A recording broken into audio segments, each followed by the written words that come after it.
سب سے زیادہ تنقید کس پر کرتے ہیں؟ دوسروں پر نہیں بلکہ خود پر۔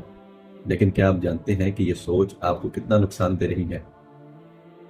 ایک خانقاہ میں ایک نوجوان راہب رہتا تھا۔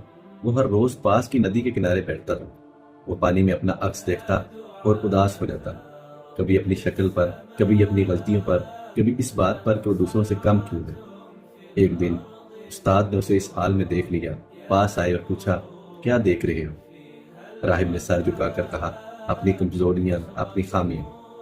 استاد نے پانی میں ایک پتھر اٹھا کر پھینکا، عکس بکھر گیا، لہریں اٹھیں، سب ہلنے لگا۔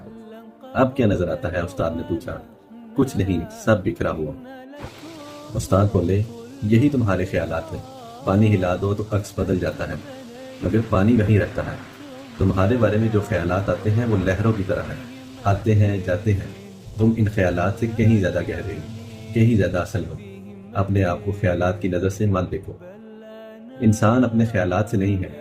خود کو ہر روز کٹہرے میں کھڑا کرنا بند کریں، آپ اس سے کہیں زیادہ قیمتی ہیں۔